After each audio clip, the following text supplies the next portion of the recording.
இயேசுவில் பிரியமான சகோதர சகோதரிகளே, இன்றைய நாளினுடைய சிந்தனைக்காக நாம் எடுத்துக்கொண்டிருக்கக்கூடிய ஒரு உன்னதமான இறைவார்த்தை யோவானுக்கு எழுதிய முதல் புத்தகம் அதிகாரம் 4 இறைவார்த்தை 20. கடவுளிடம் அன்பு செலுத்துவதாக சொல்லிக்கொண்டு தம் சகோதரர் சகோதரிகளை வெறுப்போர் பொய்யர். தம் கண்முன்னேயுள்ள சகோதரர் சகோதரிகளிடம் அன்பு செலுத்தாதோர் கண்ணுக்கு புலப்படாத கடவுளிடம் அன்பு செலுத்த முடியாது. நம்ம பல முறை கேட்ட இறைவார்த்தை. இந்த தவக்காலத்தினுடைய நோக்கமே என்ன அப்படின்னா, கடவுள அன்பு செய்யணும்.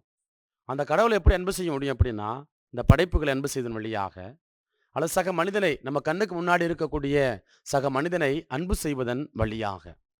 அப்போ இந்த தவக்காலத்துல நாம் மேற்கொள்ளக்கூடிய நோன்பு, குறிப்பா இன்றைக்கு நாம என்ன செய்யணும் அப்படின்னா, என்னுடைய இதயத்தில் நான் வந்து பல நேரங்கள்ல என்ன செய்து கொண்டிருக்கிறேன் அப்படின்னா, புறம் கூறிக்கொண்டிருக்கிறேன். நான் மட்டுமல்லப்பா, எல்லாருமே அதான் செய்றோம். நமக்கு எல்லாருக்குமே உள்ள ஒரு பலவீனம். பாருங்க, சீராக் புத்தகம் அதிகாரம் 28 இறைவார்த்தை 13ல வாசிக்கிறோம்.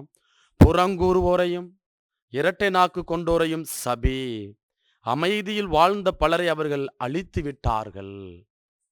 அப்ப நம்ம இந்த தவ காலத்துல, எப்பா நான் வந்து நோன்பு இருக்கிறேன்ப்பா, நான் வந்து கோயிலுக்கு போறேன்ப்பா, நாக்கு நட்டி நன்மை வாங்குறேன்ப்பா, ஒரு திருப்பலிக்கு 2 திருப்பலியில பங்கெடுக்கிறேன்ப்பா, வாரத்துக்கு ஒரு முறை பாவ சங்கீதனம் பண்றேன்ப்பா, எல்லாம் செய்யறேன்ப்பா, எல்லாம் செஞ்சுட்டு நான் என் வீட்டுக்காரரை பத்தி, அல்லது என் நாத்தனாரை பத்தி, என் ஓப்படியாளை பத்தி, அல்லது வந்து பக்கத்து வீட்டுக்காரவங்களை பத்தி புறங்கூறினேன் அப்படின்னா, அல்லது அவங்களுடைய வாழ்வை சீர்குலைக்கும் விதமாக தேவையில்லாத குற்றப்பள்ளிகளை அபாண்டமாக சுமத்தினேன் அப்படின்னா, இந்த தவ முயற்சிகள் எல்லாமே பயனற்றதாக மாறிவிடும். ஆகவே பிரியமானவர்களே, நீதிமொழிகள் புத்தகம் அதிகாரம் 3 இறை வார்த்தை 3ல இப்படியாக வாசிக்கிறோம். என்ன அப்படின்னா, அன்பும் வாய்மையும் உன்னிடம் குன்றாதிருப்பதாக, அவற்றை கழுத்தில் அணிகலனாய் பூண்டுகொள். பாருங்க, ரொம்ப உன்னதமான வார்த்தை. அன்பும் வாய்மையும் உன்னிடம் குன்றாதிருப்பதாக.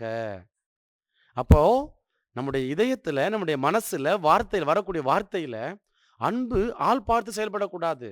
எனக்கு இவங்க பிடிச்சவங்க, அவங்க பிடிக்காதவங்க அப்படி என்ன செஞ்சிடக்கூடாது அப்படின்னா, நம்ம வந்து இருந்து விடக்கூடாது. ஆள் பார்த்து செயல்படக்கூடாது. வெறுப்புணர்வை காட்டக்கூடாது. அடுத்தவன் வாழ்க்கையை வந்து சீர்குலைச்சிடக்கூடாது. அழித்து விடக்கூடாது. அப்ப நம்ம செய்ய வேண்டிய ஒரே ஒரு காரியம், புறம் கூறாமல், இரட்டை நாக்கு கொண்ட பிள்ளைகளாக வாழாமல், அன்பையும் வாய்மையும் நம்முடைய கழுத்தில் அணிகலனாக கொள்ள வேண்டும். கழுத்துல காதுல நம்ம வந்து போடுறோம். விதவிதமா போடுறோம். ஆயிரக்கணக்கில் லட்சக்கணக்கில் போடுறோம். அதெல்லாம் வெளி மதிப்பு இருக்கு. ஆண்டவருடைய பார்வையில மதிப்புள்ளவர்களாக நம்ம வாழணும் அப்படின்னா, அன்பையும் வாய்மையும் அணிகலனாக கொள்ள வேண்டும். ஆகவே இந்த நாள்ல, ஆண்டவரே, அன்பையும் வாய்மையும் அணிகலனாக கொள்ள எங்களுக்கு தேவையான வல்லமையை தாரும் என்று சொல்லி நம்மை நாம் அர்ப்பணித்து மன்றாடுவோமா? கண்களை மூடுவோம்.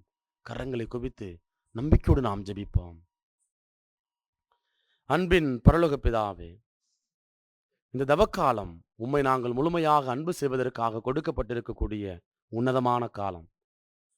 எங்கள் கண்முன்னால் இருக்கக்கூடிய சகோதரனை சகோதரி அன்பு செய்கிற பொழுது உம்மை நாங்கள் அன்பு செய்கிறோம் என்பதை உணர்த்துகின்ற ஒரு உன்னதமான காலம் ஆண்டவரே. தெய்வமே, பல நேரங்களில் நாங்கள் புரணி பேசி இருக்கிறோம், அவதூறு பேசி இருக்கிறோம், பிறருடைய வாழ்வை நாங்கள் அழித்திருக்கிறோம் ஆண்டவரே. தகாத வார்த்தைகளினால் இரட்டை நாக்கு கொண்ட பிள்ளைகளாக நாங்கள் வாழ்ந்திருக்கிறோம் ஆண்டவரே. இவற்றையெல்லாம் நாங்கள் வேரோடு அப்புறப்படுத்த வேண்டும் ஆண்டவரே. எங்கள் இதயத்தில் இருக்கக்கூடிய எல்லா விதமான கசடுகளும், தேவையில்லாத காரியங்களும் உம்முடைய வல்லமையினால் வேரோடு அப்புறப்படுத்தப்படுவதாக. இயேசுவே ஆண்டவரே, ஏதோ அன்பையும் வாய்மையும் எங்களுடைய அன்றாட வாழ்வில் நாங்கள் அணிகலனாய் கொண்டு வாழ எங்கள் இதயத்தில் நீர் குடிகொள்ளும் தகப்பனே. எங்கள் வாழ்வு மெருகூட்டப்பட வேண்டும். எங்கள் வாழ்வு ஆண்டவரே வளமாக அமைந்திட வேண்டும். அப்படிப்பட்ட ஆசீர்வாதத்தை தருவதற்காக நாங்கள் இந்த ஜெபத்தை ஏறெடுக்கிறோம். எங்கள் ஜெபம் கேளும் நல்ல தகப்பனே. ஆமேன்.